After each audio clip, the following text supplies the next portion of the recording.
Right. Well, good evening. Well, it's evening here in the UK. I know at least one of the people here is from the UK, so welcome to you. The other person at the moment, I'm not sure. And thank you for being here. We are expecting a few more people, so I hope that you can, first of all, hear me, and you should be able to see on the screen a slide that says online success for scaredy cats, the real reason. So if you can, if all those things are working, if you could just let me know in the chat box, that would be really helpful.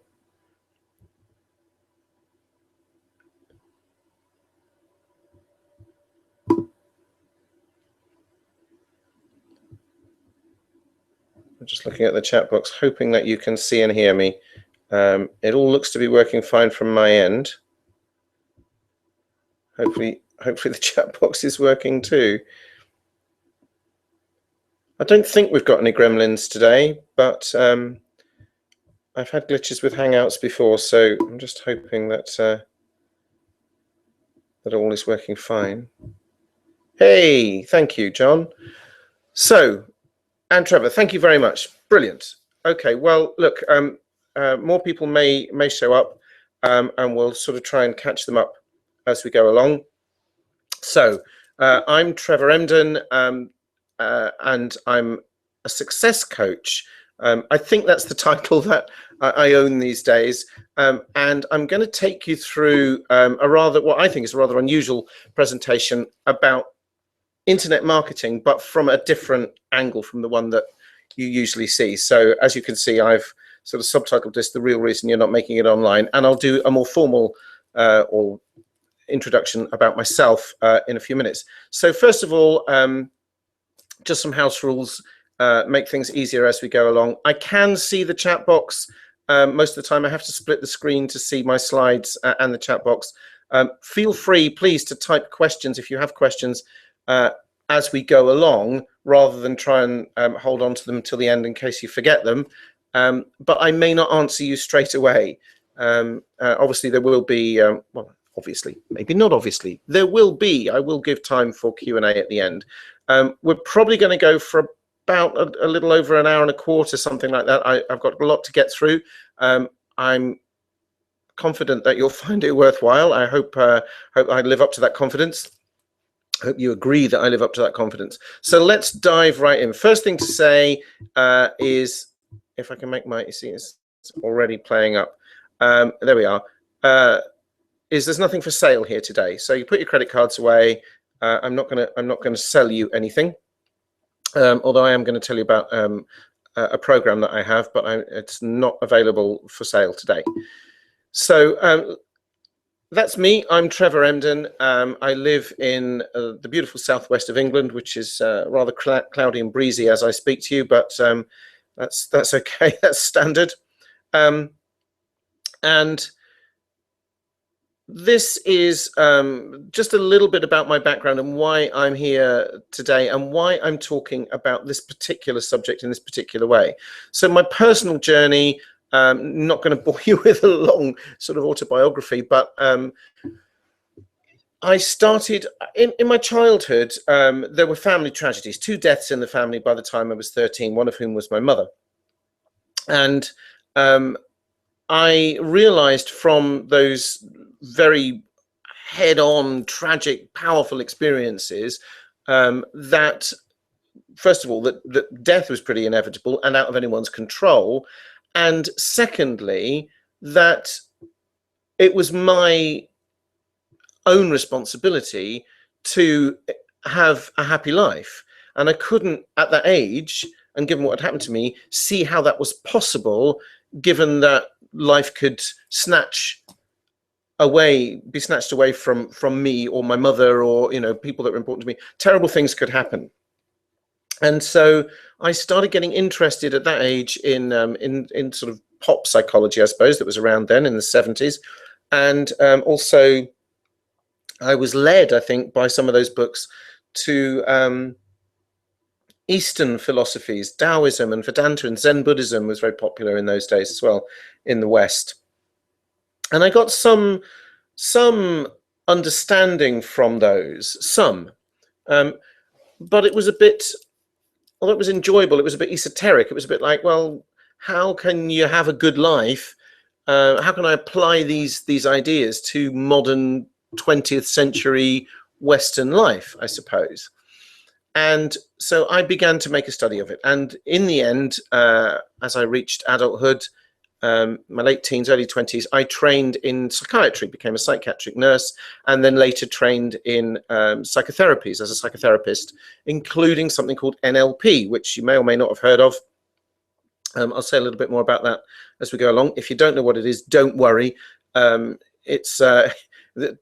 It stands for neuro-linguistic programming, but I often say to people who don't know what NLP is, that hasn't helped you at all. But it's to do with the way we process information, and that makes all the difference. And we'll be looking at that in a few minutes in some depth. But what I was really passionate about was writing and teaching what is now called personal development. I had made a lot of discoveries along the way as well. Not only did I train in NLP, by the way, but I went to America in the late 1990s and did Anthony Robbins Mastery University over there with him. So I was fortunate enough to, or created the experience enough to go to Hawaii twice and did the firewalk and a whole lot of stuff. So some very powerful personal development stuff of my own as well. And but all through the 80s and 90s, what I loved to do was to, and still is, to write and teach and coach people in their own personal development, because it has always seemed to me that life is for enjoying and therefore doing what you love, and not being on a treadmill and just to pay the bills so that you go to work next month and do it all over again just to pay the bills. And as Earl Nightingale so beautifully put it, most people tiptoe through life hoping to make it safely to the grave. That to me is, and I think was to him as well, I'm sure to many other people, a nightmare scenario. No one wants to do that. I don't think anyone wants to do that. I don't think any teenager ever dreams that that will be their life. Very unusual anyway. So when the internet came about, I wanted to use it to reach my audience. I thought, well, now I can, instead of writing to magazine editors and agents and so on, I can publish directly on this wonderful new whiz-bang thing called the internet, and people who like this kind of thing can just read my stuff. It seemed like a godsend. And then, of course, not only has, well, the internet in the early days was, of course, very, very clunky. You certainly couldn't do things like this, and no videos were available. But also, it wasn't as simple as just publishing stuff and having people find you. So, so then I had to learn some internet marketing stuff. And eventually I learned how to put together a website and how to package up my materials in little bundles that were hopefully meaningful to people. And I made a few sales. And I mean a few. Probably in a year, I might sell 10 to 30, somewhere in that number of my programs, and they were priced between $7 and, I suppose, probably the highest price I ever charged in those days was $47. So in a year, I'd make, and I don't work in dollars either. I live in the UK, so it's only about 2/3 of the actual numbers is what I get, minus PayPal expenses. So I would make a little bit of pocket money out of it every now and then. Oh, look, I got a customer. I had no idea what to do next, no idea how to follow up with them, no idea why I couldn't get more of them. And I could see people all around who apparently making 5-6 figures a month sometimes online, and it just seemed to me that that didn't happen for me. So and then I decided finally, look, you know, as I've said, my life is my life, and I want to do what I want to do with it. So a lot of other backstory, which I don't want to take up too much time with, but I decided a couple of years ago to finally quit my day job, and I had no other means, visible means of support, no big savings in the bank or anything like that, other than I have to make this work online.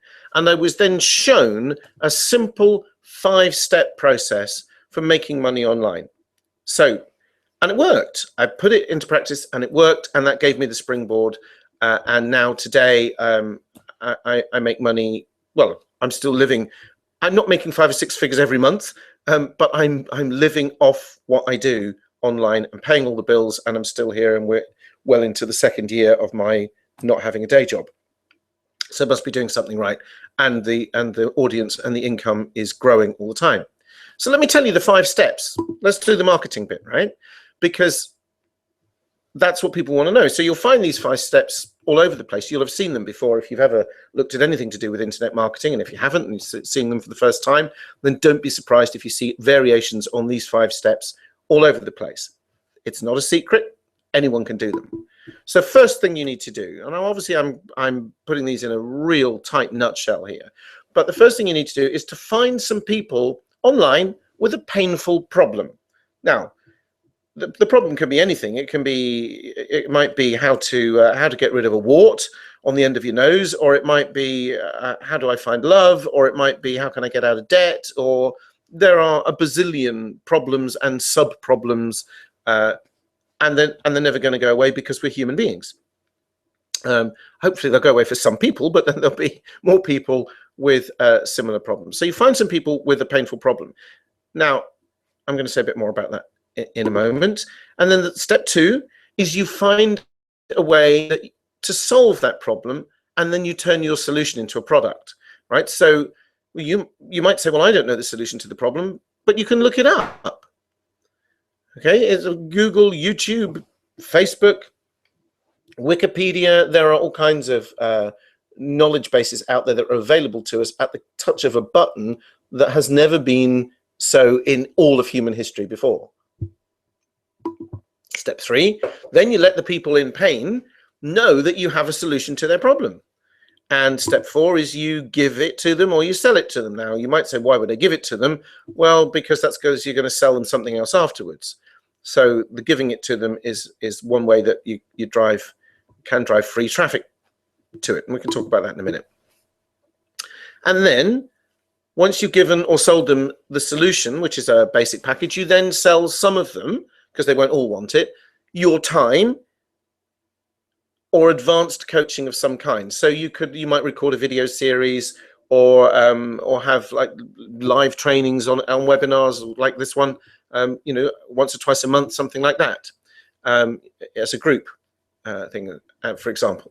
So those are the 5 steps in a nutshell. There are many, many variations on them, many different ways you could approach them. And I am going to go into a bit more depth about each of them a bit later on in this presentation. But the question is, what came up in your head as I went through those steps? Now, I do know 1 or 2 of you on this webinar, but I don't know all of you, and I don't necessarily know where any of you are in your online marketing career, as it were. So as I went through those steps, just see if anything like these came up in your head. Now, I'm not going to ask you to confess. It's a public chat box, and so if you put something in there, then everyone will be able to see, although feel free if you want to, but just do this in your own head. So did you have thoughts like, well, I'm nobody special, I have nothing important to say, or I don't have a clue how to find customers, where would I find those people with the painful problem? I don't have the technical skills to do it. Or I don't have the confidence or the time or some other excuse for doing this. Or what about these thoughts? I wouldn't know where to start, so I can't do anything. There's too much competition. Isn't that market saturated? Or you can find all the stuff that I know about free on the internet anyway, because you probably did, as a matter of fact. So why would anyone buy it? Or nobody's heard of me. On and on and on. Those kind of thoughts are coming into your head. Now, I'm not saying every one of those thoughts came into each of your heads, those of you that are here. Of course not. But I bet I rang some bells there, right? I bet you had a little gut reaction to some of those, 1 or 2 of those. Be honest. I'm not asking you to put in the chat box if it's true or not. So you're not being honest with anyone but yourself. Now, what I need you to understand is that those are your real enemy. not all of these. Not that I don't know anything, not I'm not technically skilled enough. The thoughts themselves are what is getting in your way. And so where you end up is confused because you're saying, well, what can I do then? What are my choices? So look, here are your choices. First of all, you can do nothing. That is what most people will do. Some of them will have a few attempts and then come up against a thought like, I don't think I know enough, or I think there's too much competition, or I'm not important enough. Why would anybody listen to me? I'm not well known. And then they'll do nothing. Now, the good news for us, although that's very sad that that's a statistical fact, the majority of people will do nothing. But it's good news for us because we're head and shoulders above the rest of them already. You're streets ahead. If you're just here on a webinar like this, on a training like this, you clearly have marked yourself out as one of the people who means to make it different. But if you do nothing, look what happens. See, she's not getting into the water, but life won't stay the same. That tide is going to come in. She's going to get wet anyway if she just stays there, right? Look at the picture. Okay. Also, it starts to hurt. Regrets hurt after a while.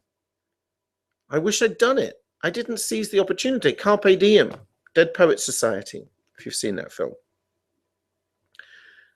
Also, you don't know what you can do until you try. I bet each and every one of us here today can think of something in your history, maybe in your childhood, maybe something that happened yesterday or even today, or somewhere in between, that you thought, I don't know, I'm sure I can't do that. And then when you came to do it, you went, was that it?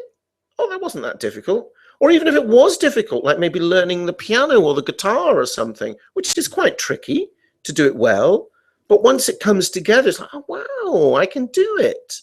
So you really don't know what your limits are. You just think you have limits.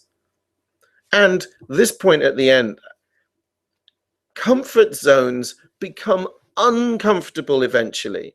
They become like straitjackets. Oh, I'm not going to try that. I'm not going to try that. I don't want to do that. That could go wrong. But eventually they become like a straitjacket because now you become more and more limited. And the more people try and get you into the water or onto the dance floor or whatever the metaphor is, the more you resist and the more friends you lose, the older you get, the things don't stay the same around you. Life won't stay the same. Tide and tide wait for nobody, right? Each and every one of those thoughts, which I'm unashamedly calling excuses, because they are. I don't mean they're the kind of the dog ate my homework excuse when you know you're lying, because you don't generally know. You genuinely believe, I really can't do it. I really don't know how. I really don't know how to find a market. I really don't have a problem I can solve. Who wants what I've got? You really do believe yourself, but there's still excuses because they're thoughts. They're only thoughts in your head. The people who are succeeding have a different set of thoughts in their head. Now, they may have come to those thoughts kicking and screaming, or they may have been lucky enough to have kind of been born with them or brought up in an environment or a family that were go-getters and saw that kind of thing naturally. But they're just thoughts in your head, and that is what is stopping you achieving. So prepare for the plunge, right? Because now I'm going to show you how to start to take control of your life and get your internet marketing career on track so you can succeed with it. So first question, who runs your life? So for example, do you say, well, I'm just in a bad mood today? Or do you tend to own your moods and choose to change if need be? Right? So in other words, the question who runs your life, what I mean by that is, are you running your life, or do you feel that your brain, your moods, your emotions, your hormones run you? Second example, do you say, I can never, whatever, I can't do that, I'm no good at that kind of thing? Or I always mess up when I try da da da da da. And then carry on with your life as if those statements were truths cast in stone. Do you do that? Be honest. And again, you're welcome to put the answers in the chat box, but I'm not expecting you to make public confessions or revelations here. Okay? But once you get that even thoughts like those, which are habitual and the kind of things that you probably say off the cuff without thinking, even thoughts like those are still a choice.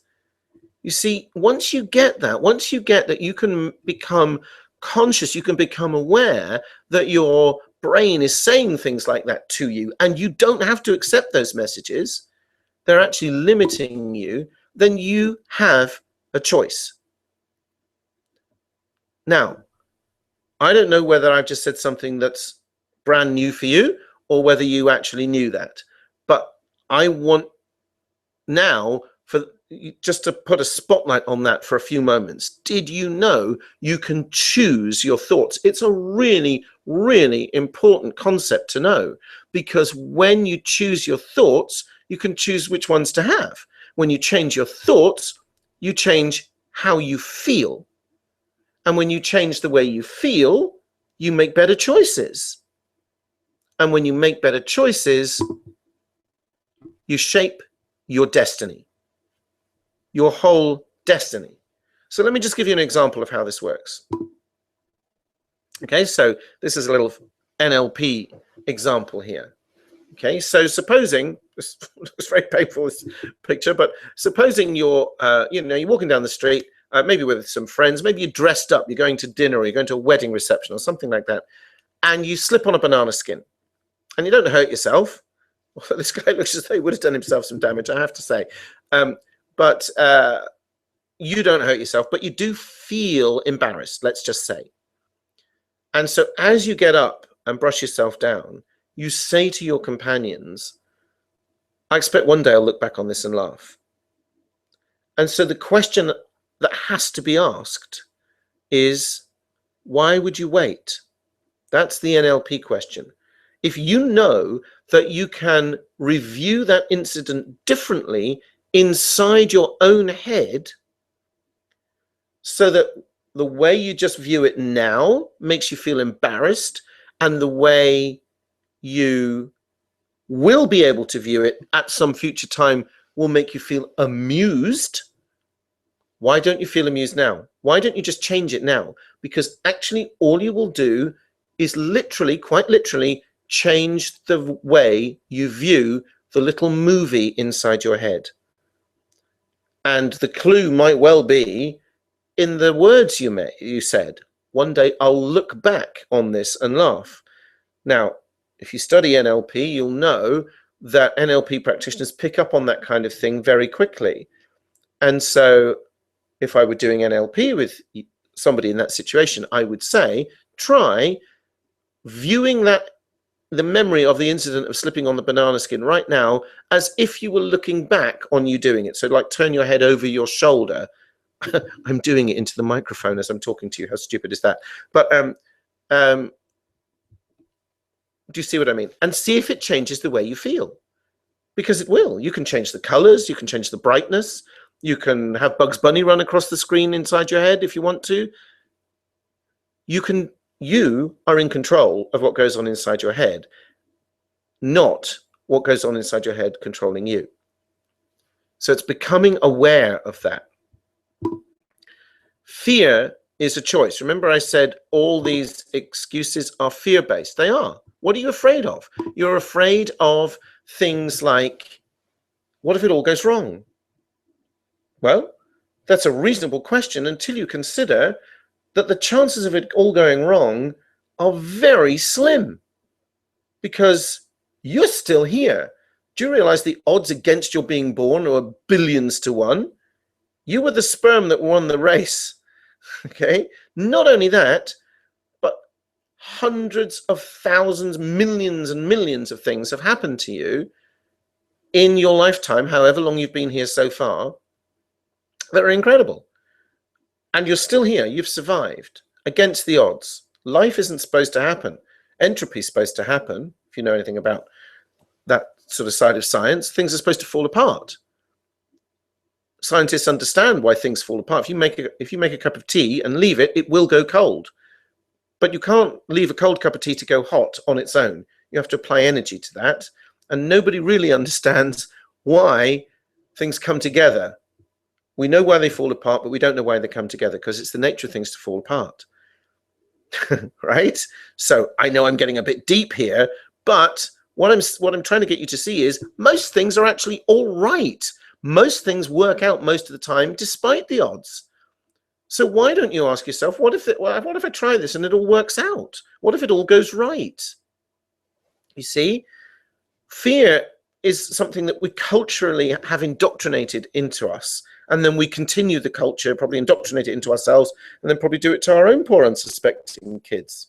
And that's okay. I'm not beating you up and saying you're a bad parent. You didn't know any better either. Neither did I, right? So, if I'm going to beat anybody up, I'll include myself. Don't worry. But our thoughts, our fearful thoughts, are a choice. And that we are always in what's called a state. NLP calls it a state of mind, if you like.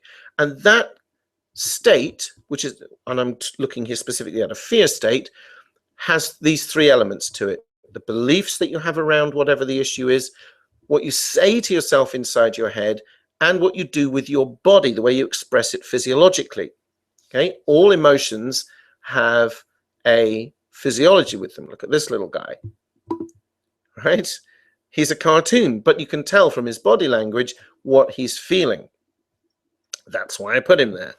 Okay, so we don't need a lot of information. If you look at some of the old Peanuts cartoons or the Simpson cartoons, you can see the cartoonists are clever enough with just a few pen strokes to show us what the character is feeling. Sometimes you don't even need the words. You can just tell from the body language. Okay, so in order to be afraid, you have to have beliefs like, for example, I don't have the technical skills. I wouldn't know how to start. I don't know how to make a website, or I don't know how to find a market, or I can't sell, or I hate selling. Those are beliefs.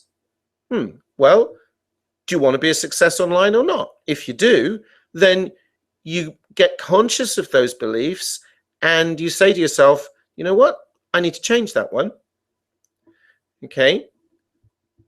So then you'll listen to the self-talk that goes on inside your head. Now, this is all the chatter that goes on inside, and it'll be things like, oh, don't even start this. You can't, you can't do it. What would your mother, father, wife, grandmother, husband, brother, sister-in-law, whoever say if I did this? My kids would say I was crazy, that kind of thing. Okay. It'll all fall apart. All the negative self-talk that goes on all the time that we beat ourselves up with. And then there is the physiology. Now, it won't be as obvious as this kind of physiology, but every emotional state has a body language with it, every single one. Okay. If I told you that someone was about to walk into the room, wherever you are now, and that, let's say it's a man and he's depressed, you would not expect him to burst through the door, jumping up and down, punching the air and going, whoopee, would you? Because that's not the physiology of depression. Depressed people walk very slowly, mumble a lot, look at the ground a lot, shake their head quite a bit, right? That's the physiology of depression. The physiology of triumph is the one where people jump up and down and punch the air. That's Olympic gold medal physiology. Okay? What most people don't realize is that if you change your physiology even a little bit, you feel differently immediately. You can try this right now. Wherever you are, no one's watching, not even me, I can't see you. Okay? So just try noticing, before you change anything, notice how you feel right now. Now, I'm expecting, hopefully, that you're not fearful right now and you don't have any powerful emotion going on like that. But just notice on a scale of like 1 to 10 how happy you are, let's say, generally with life today. How's your day been so far? Okay, let's do a little measure of that. 1 to 10, 1 being it sucks, 10 being I want to punch the air and shout whoopee. Okay, So as you give it a number, just give it a number in your mind. And now, just wherever you are, square your shoulders. Just, if you've got your arms folded or your legs crossed, uncross them, unfold them. Take a big deep breath and let it go. You don't have to hold your breath to do this. And put a big grin on your face. Even if you think you have nothing to smile about, just put a big silly grin on your face, just for a moment or two. Go on. Okay. Now, you can put this in the chat box if you like. Did you notice any difference? Did you notice, even though we've only done that for like 3 seconds, was there any sign or feeling inside that you moved just a fraction towards the 10 end of that scale that I just made up? Put something in the chat box if you felt a shift.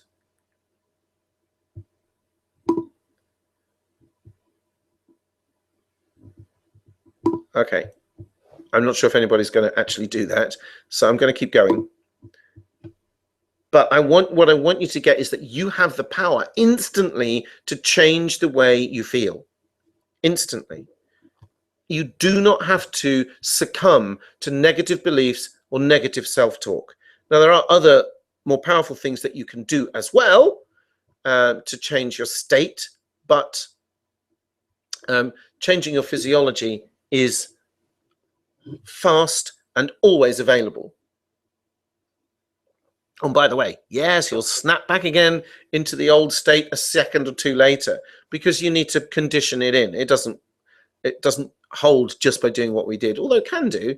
But what I want to do is, in this section of the training, is loosen the grip of the idea that you have no control over your life. Oh, thank you. I got a yes in the chat box. Thank you, Trevor. So it works. It always works. So let's revisit now those 5 steps in the light of what we've just been talking about. So first of all, I want to say this. You are unique. So, because one of the objections that comes up a lot with my coaching clients is, well, I don't know anything special. I am nobody special. I don't know anything special. And so we'll explore that objection in a bit more depth in a moment. But the first thing to say is, even if you don't, even if the subject that you decide to go with is, the problem you decide to solve, for example, is, let's say, how to potty train a toddler. Okay? Now, presumably, pretty much every parent there's ever been has figured that out sooner or later, given that most of us are out of nappies by now, hopefully. Okay? But the thing is, you are unique. Only you can explain it your way. In fact, I will tell you a real example, true example.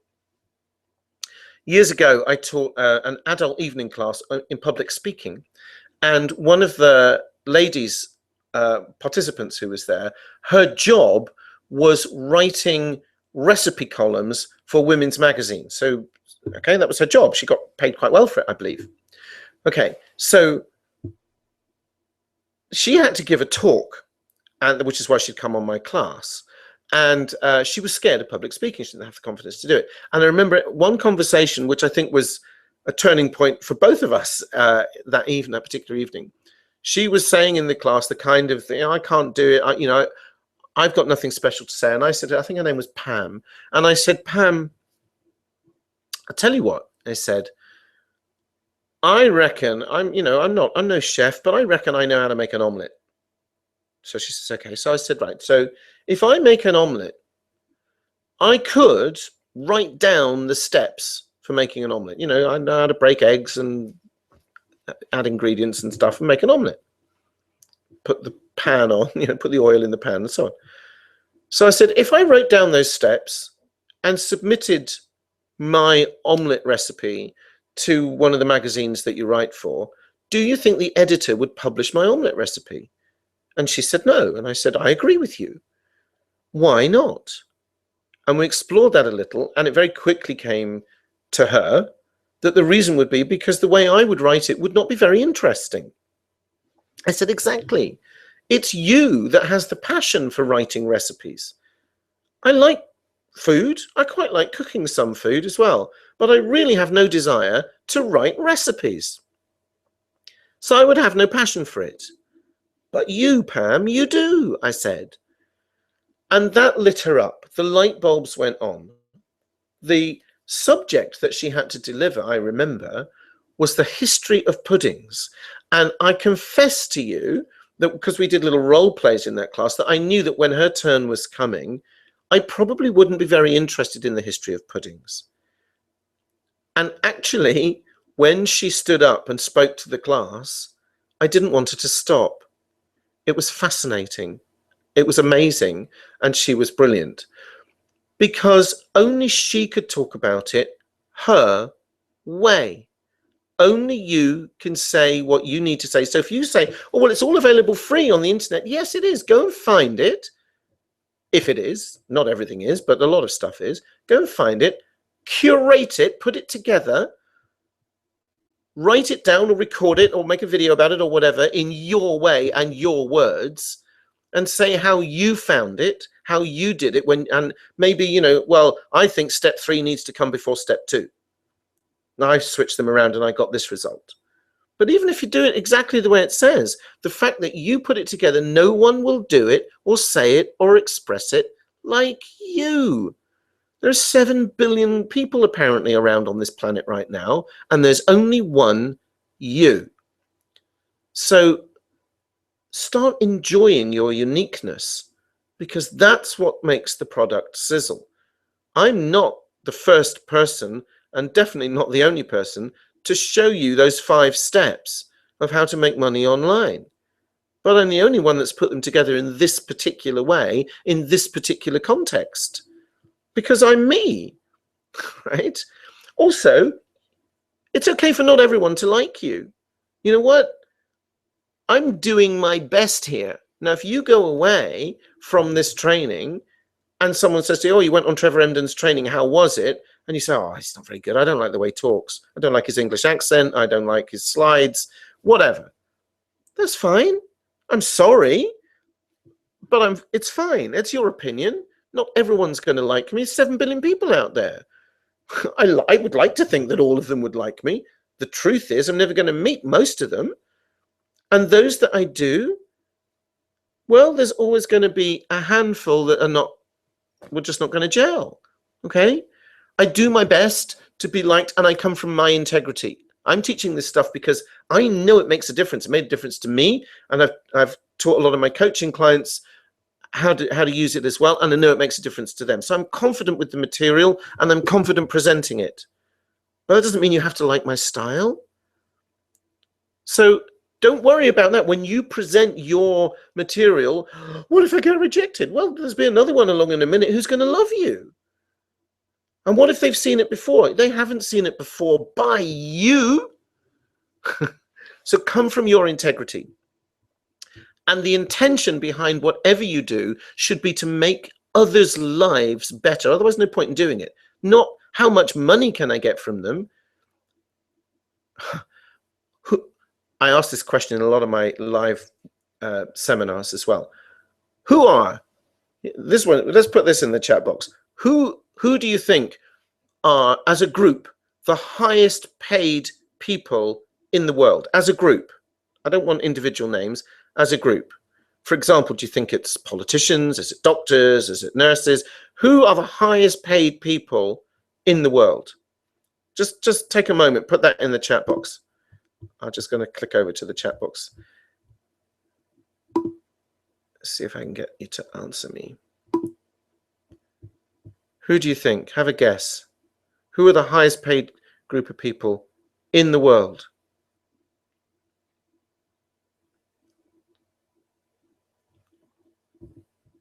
Okay, well, I don't want to leave too long a pause. If you're typing, forgive me, but I'm going to tell you the answer. The answer is entertainers, singers, actors, football stars, sports people. Why? Because they make us feel good. If Take That or Beyonce announces a world tour tomorrow and puts that up on the internet, how quickly will the tickets sell out? And sometimes oh yeah, he's got it. There we go. Movie stars, pop singers, etc. Absolutely. Yeah, you're on the ball, Trevor. Absolutely. Why? Why will we pay big money, even when we've just hopefully coming out of now, but we've just lived through one of the worst recessions in living memory. But movies and musicals and theaters didn't go bust, did they? As a rule. Take That still went on tour and sold out. Glastonbury Festival over here, the tickets sell. They have to do another kind of lottery now, I think, because the tickets sell so fast and they're not cheap. So people who are even struggling for money will still go to be entertained because they want to feel good.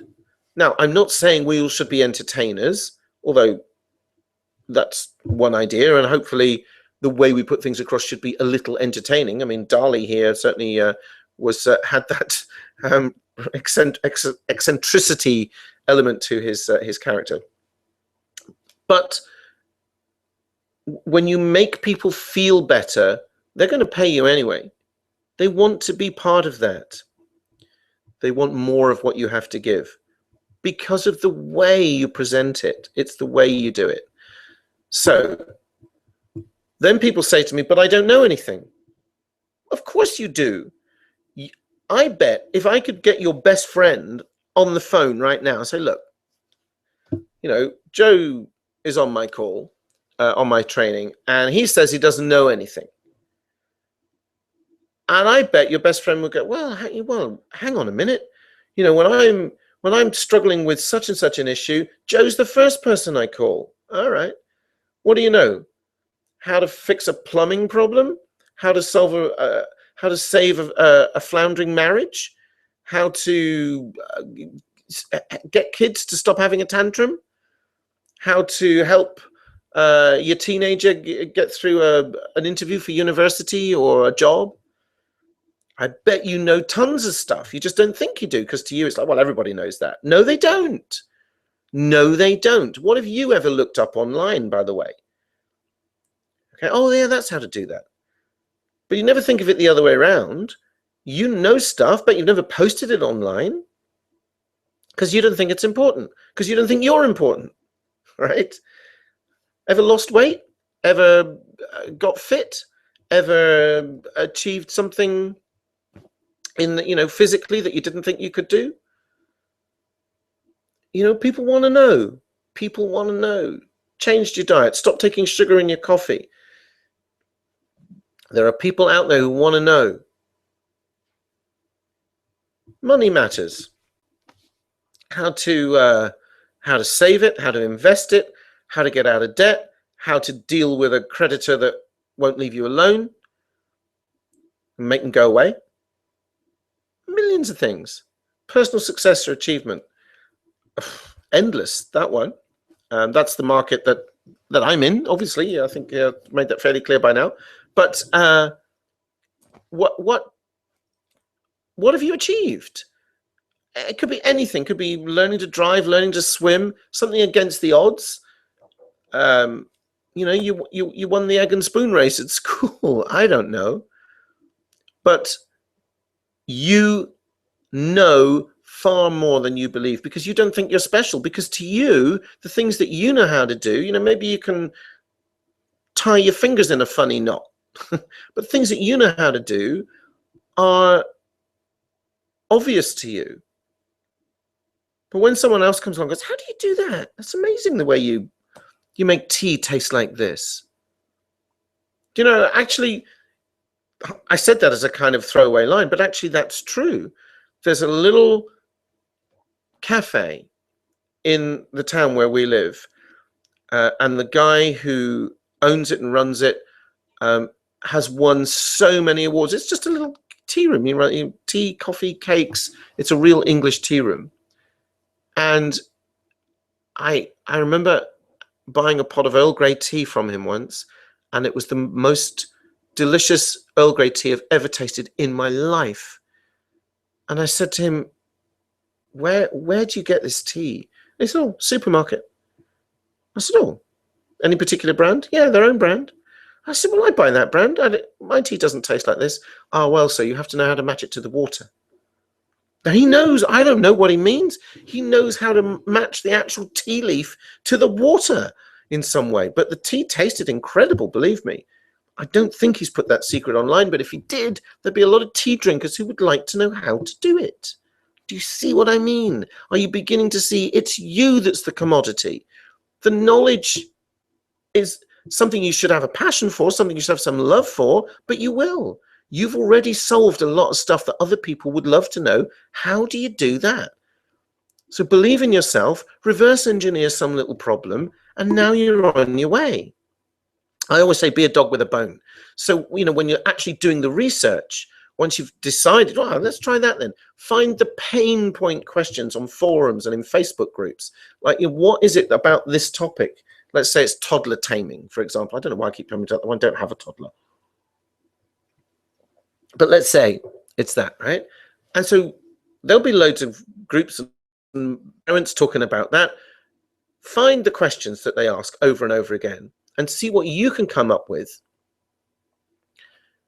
If you had a way, it's like, oh yeah, well, you know, when our little Johnny used to, you know, fling himself around and refuse to, we did this and it always worked. And now, you know, Johnny's, you know, in line to be the next president or something. So it can't do him any harm. Find the questions that come up over and over again, and you'll know what people want to know. And then you can start figuring out the solution. Check out the bullet points as well on top selling items in your market. This is pure marketing, this slide, okay? Because now we've drilled down beneath the fears. Okay, let's look at it. This is how you create a product. Check out the bullet points on top selling items in your market. Because those bullet points, if it's a top selling item, you can bet, it's a fair bet that the sales page has been written by somebody who's a professional. So he or she or they will have picked out the top points that the market wants the answer to. Do this and your toddler will never have a tantrum again. Do this, do this, do this, do this.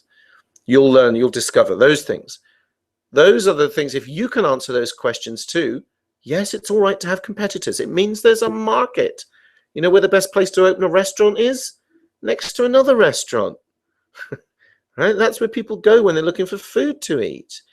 And it's the same principle online as well. If you think that the only way to market something is to come up with something nobody's ever thought of before, there's probably a reason why nobody's ever thought of it before, because nobody wants it. Seriously. You might. There are new things that come out, new ideas that are brand new, nobody's ever thought of before. Of course there are. The world would not progress if that didn't happen, but they're pretty rare, right? You're not about to reinvent the wheel. So go onto the forums or the Facebook pages and ask the questions. Play dumb and see what answers be. Oh, I do this, I do this, I do this. Because then you'll know what they want to talk about. Yahoo Answers is another place to go. Also, I didn't put it on this slide, but Quora.com, Quora.com. Better than Yahoo Answers now. Every question about every topic ever thought of is on that site. And you can read them, you can answer them, you can see how many people are interested in them. Fantastic. And then test your points, test it out, write down your results, and hey presto, you have got a product. If you don't think you know the answers or you can't find them, find someone who does know and interview them and record it on a Google Hangout like this.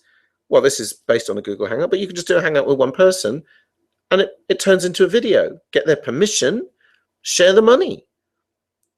And they'll say, look, I'm going to do this. I've got an audience lined up. I'm going to promote this. Can I interview you, half-hour interview to solve a problem about, you're an expert on toddler taming. Guess what? If they say no, find another expert. There are plenty of people out there who want more publicity, want to be put in front of a wider audience. Why would they say no? And then find one or two ideas you like from your research and test them. And once it works, record the results. Once you've recorded the results, what I mean by that is write it down or record it into a microphone or a camera. Hey, you've got a camera on your phone these days. It's not difficult. And you can just upload it to the internet and you've got the beginnings of a product, maybe a whole product. Where's the traffic come from? Well, you could do a joint venture with the expert you interviewed if they've got a market. If you're not in the internet marketing world, offer forum owners something like a maximum of $1 per 1,000 members to send an email to the members. Some of those forums have tens, if not hundreds of thousands of members. Go and look at, forums on topics to do with horses or gardening or those kinds of things, if those are interested, or golf, right? They're run by amateurs, many of them. They're not professional sites. They're not the people who started them up, on the whole, outside of the internet marketing world, did not start them as commercial ventures. But you can often see that there are hundreds of thousands. It tells you how many members there are. Find the owner, find the administrator. It's usually not that difficult to find out who they are.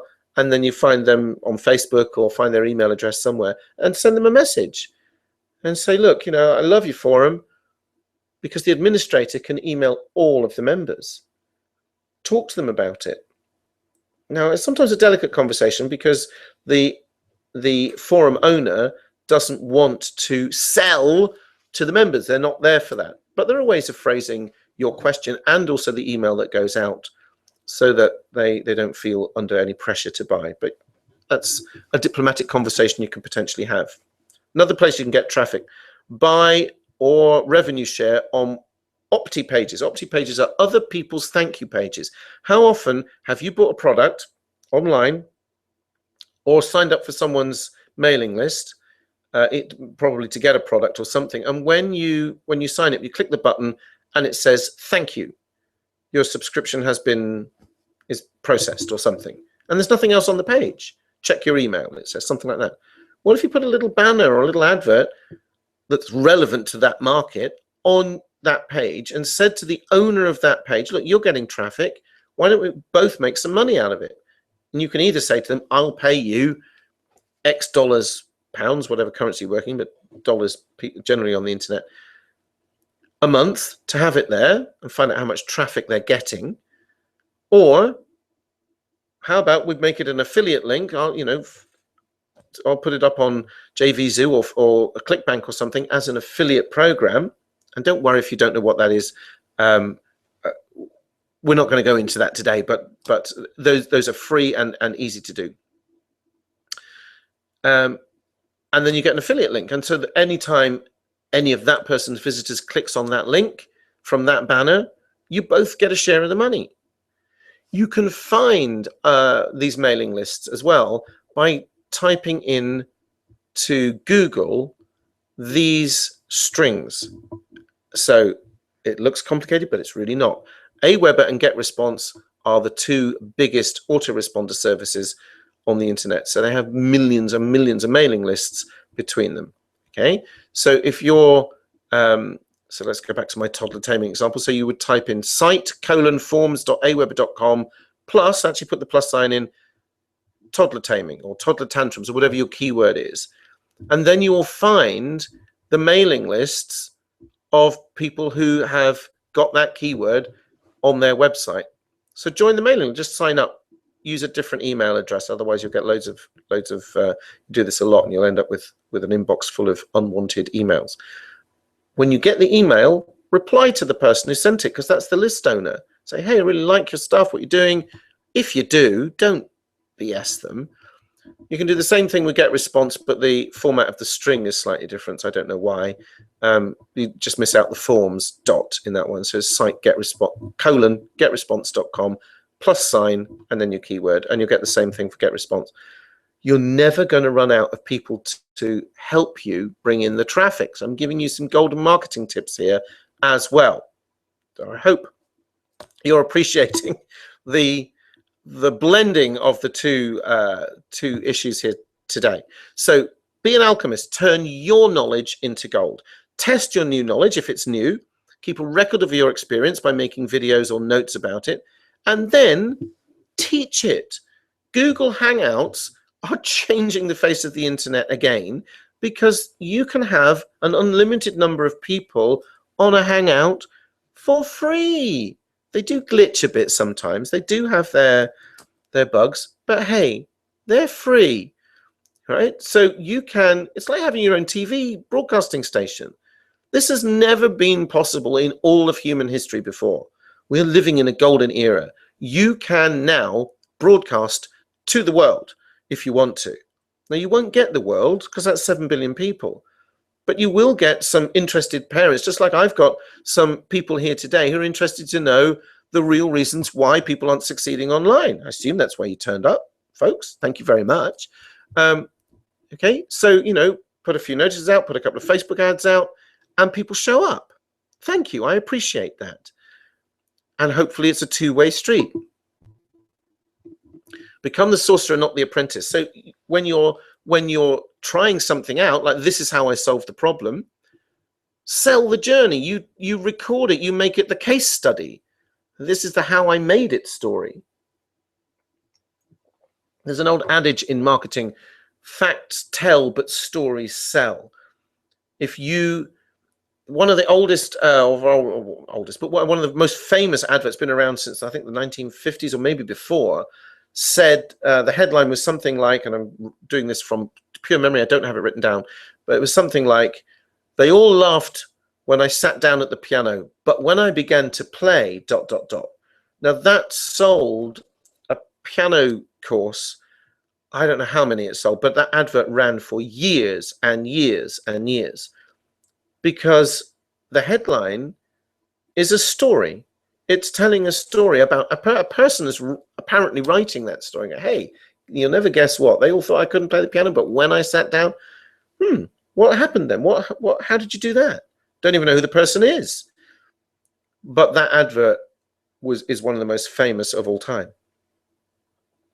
And as you start coaching people, your students will tell you what they need to know. Your job is then to research it, test it, and teach it. And now you have the structure of an ongoing coaching program, which people will pay good money for. You're helping them, you're making them feel better, and you're giving them hope, and you're giving them opportunity, and you're opening up their minds, and you're opening up their lives, and you're showing them what's possible. Now, imagine it's your first day at school. You're keen to learn, but the teacher just drops this huge book in front of you and goes, "There you are, learn that. I'll be back in 3 months for your exams." That's the curriculum. You see? And then the next day, it happens again. Another teacher, another subject. Here you are, big book, learn that, be back in 3 months. Bye. And in fact, it happens every day for the next 18 weeks until you have to sit the exam. What do you think would happen if that happened in schools? If that had happened in your school, how well do you think you'd have done? Not very well, right? But that is exactly the kind of thing that happens when you get a ton of information dropped on you, which is what I've just done.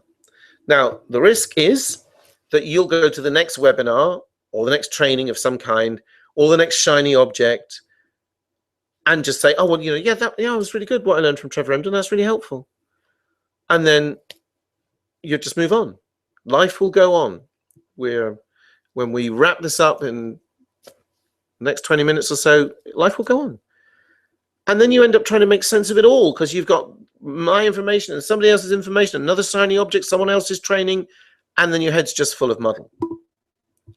Now, please don't get me wrong. One-off trainings like these have a place. I've been on many of them, and I do them. If I didn't think they had a place, I wouldn't do them. And you can pick up golden nuggets and be inspired for a while, and I hope that's happened here today. But psychologists tell us, and there's a lot of research into this, that in 16 days, I don't know why 16 days, but 16 days from now, typically, you'll have forgotten everything you learned today. And that's true even if you took notes. Because, be honest, what do you do with your notes? Once you've written them, if you took notes, if you were savvy enough to say, you know, I might learn something here today and I'll take some notes. Honestly, when are you going to look at them again? Don't they go into a drawer somewhere or a box under the bed, or if they're on the computer, into a file that you know, within a few weeks, certainly a few months, you'll completely forget what they were about. Now, one-off trainings are fine if you're just treating your internet business as a hobby, or you're someone who really only has a few pennies to rub together and you really can't afford anything else. So I hope you got something from this if that's you. And I wish you good luck. And I hope you stumble on something that really, really works. However, if you're in the more serious bracket and you're someone who's willing to invest in the right tools to secure the future of your dreams, then I have something that will succeed for you where all others fail. Now, I told you nothing for sale here today. That's a promise, and I keep that promise. I keep all my promises. But I do want to tell you about my Broke Zero to Profit Hero coaching, which is a combination of what I've shown you here today. It's a combination of the 5-step method, which is adaptable and we look at variations of it, and the personal development coaching to get you past all the hurdles, because I know where the blocks are. This is the problem I've solved. This is my journey. But the only way you can get in is to apply for it. Inside, it's an 8-week program. Inside are 8 weekly video trainings, which include all the tools, tips, and creativity generators you need to start creating your first product, and also how to attract traffic in abundance without the need to spend a single cent. So I will show you free traffic. I will also talk to you about how you can get some paid traffic as well. But if you don't have a budget for traffic, then I'll show you how to get it for free. How to position yourself as the go-to expert right from the beginning, so that the audience is queuing at the door for whatever it is that you decide to create, and how to command 3- and 4-figure prices for your work, even if you're new to the web or the market. The idea is to get you to your first $1,000 payday within that 8 weeks. That's the goal. Now, I can't promise that because I don't know what you will do with it. And obviously, although you'll get 1 video a week, well, you'll get more material than that, but you'll get each weekly session will be delivered to you once a week. I can't guarantee how fast students will work. People take breaks and stuff. But if you follow the program, you should get there within 8 weeks. I did it in about 3.5 when I did it. But I know some people have other steps that they need to fill in. I had some stuff already lined up. Like I already had a website, for example. I'll also show you how to research your market so you'll have hungry buyers from day one, and how to make sure you give them exactly what you want, how to do that market research properly. And my unique twist, additional training to get you past all those limiting beliefs, the fears, the worries, the objections, the excuses that have held you back so far. Now, no one else, as far as I know, is offering this. Many teachers will give you a tip or two about positive mindset. I've got many Warrior Forum offers, WSOs and things like that, where you download it and the first video or the first few pages of the PDF says, look, take action, get into the right mindset. That's perfectly good. That's the right thing to do. But then they just leave you because they have to. But I will keep you motivated, and I don't think anybody else does that like I do. And no one else understands the pitfalls and the tripwires at each step of the way like I do. So what you're getting is a marketing blueprint and the personal development. So you grow into the person and the marketer that you want to become. So the personal development stuff is delivered as MP3s. And the great thing about that is you're not glued to a screen. You can put that on your MP3 player and play it in the car if you want to. So, as I said, nothing to buy here today. The only way is to get in by application, and I will consider each application personally. So there should be a link appearing on the screen for you. There should be. Show offer. I'm clicking show offer. It says you've got it. I can't see it. Hopefully you've got it, but I will give you the link in a moment anyway. So that's the only way to apply for it. If you're accepted, you'll be able to start straight away. You will need to commit to 5 to 10 hours a week for up to 8 weeks to get the results you want. This is intensive stuff. If you want to get to $1,000 payday within 8 weeks, then for the first 2 or 3 weeks anyway, certainly you'll need to commit to 5 to 10 hours a week if you need to put pieces together. If you're already, some of you may have websites and autoresponders and things like that in place. So that will that give you a head start, as it were. So, but if you can't commit to it, if you really don't think you can do it, I won't accept you, and it'll be in the application. So, and I may call you. I may not. Well, I may just send you your accepted. Go ahead and sign up link. But if there's things in your application I think we should talk, then I may call you with your permission. Of course, I won't bombard you. And I like to call by Skype, because then it doesn't matter where you are in the world. And the doors will close. I can only take on a limited number, because for those who take the Platinum program, which I can't spell, I will coach you in live groups twice a month. And there's obviously a limit to how many people I can take on in there. So, but even at the gold level, there will still be regular contact with me via an exclusive Facebook group. So the link you need, which should have come up on your screen as well, should have been a button on your screen, is wizardofwisdom.com/broke0-applications. wizardofwisdom.com/broke0-application. So I hope I've explained that well. We're just over the hour, and it's time for questions. So I will just go back to the chat box. So this is the point, folks. If you have any questions, please put them in the chat box. Questions, comments. Was that useful? Was that useful presentation? Is there something you would like to know? This is the point at which to ask me, because if there's something I missed out or something that you didn't understand, this is where I can tell you.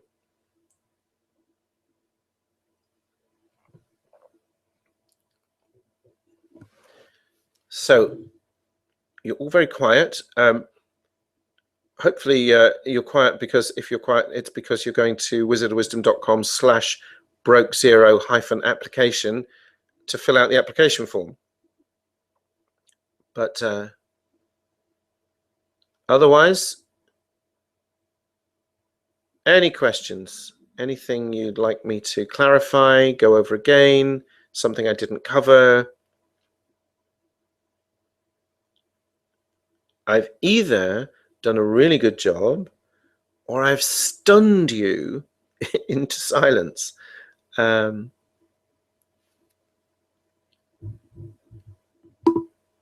I can see there's still a few of you here.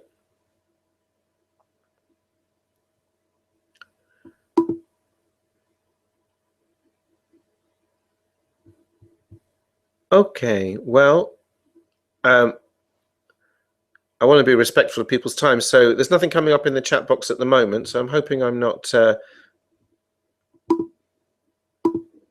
missing anything. It looks like it's working fine. I'll just hold on another moment or two in case any of you want to ask me anything or say anything.